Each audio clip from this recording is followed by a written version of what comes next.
all the black people voted for Trump have one like major thing in common: no education, no higher education whatsoever, not completed. And well, you're already starting this video off wrong. I just voted for Trump, and I have a degree in finance. And I got my degree in finance while playing football at the school you support. But I'm going to let you continue. And, education ain't everything, but it's a lot. Coming from someone who has an education, it's overrated. In many cases, it is highly overrated. But anyway, she was saying, Ask a black man why he's voting for Trump, and he gonna say something dumb like, he's helping the economy, but when you ask him to expand, like that's the end of it. He's helping the economy. How? And they can't say nothing else.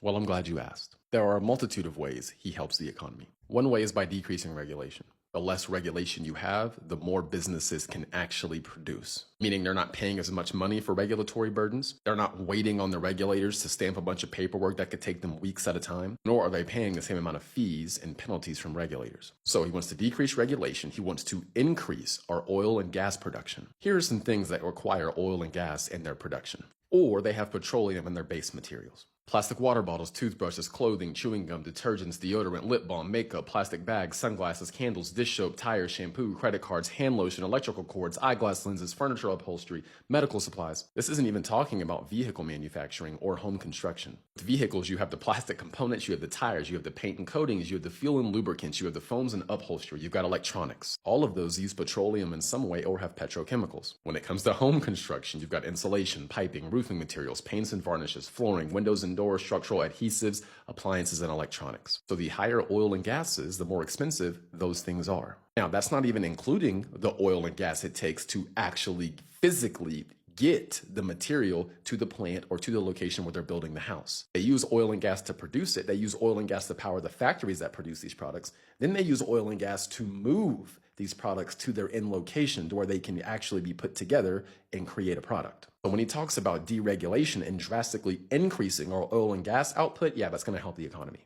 We will be more productive and things will be cheaper. Now let's talk about something a lot of people don't talk about, the global supply chain. Under Trump, there was peace. Russia wasn't invading Ukraine, and we didn't have the conflicts going on in the Middle East that we do today. The Houthis were not attacking shipping lanes. The Russians and these organizations in the Middle East could smell Biden and Harris's weakness, which is why they've been acting the way they've been acting. So due to this administration's weakness, there are global shipping routes that are now compromised. There are wars being fought in different parts of the world. 10% of global commerce goes through the Suez Canal. The way into the Suez Canal is through the Red Sea. Just so you're aware, this here's the Red Sea, okay? Go up through here, and then the Suez Canal is here.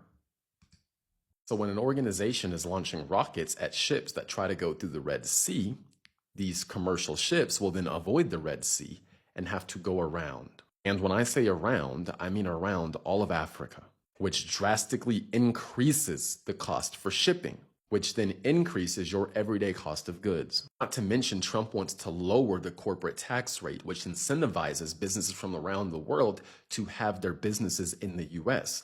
And it disincentivizes US businesses to go abroad to get lower tax rates.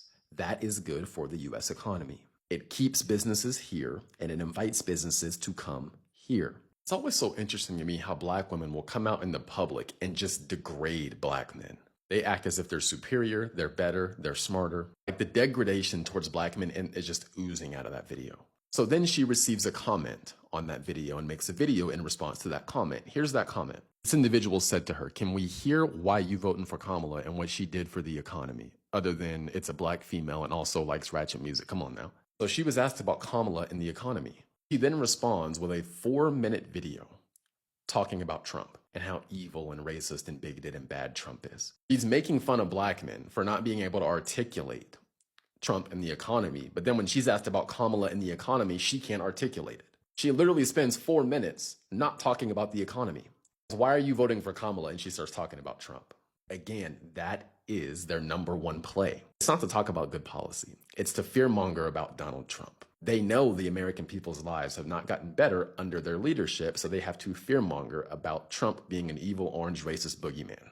It's crazy because, again, she tries to make fun of black men not being able to articulate positions on the economy and Trump, but when she's asked to do it, she can't do it either. Not doing it and then seeming to have a superiority complex is crazy work. Some people need to humble themselves.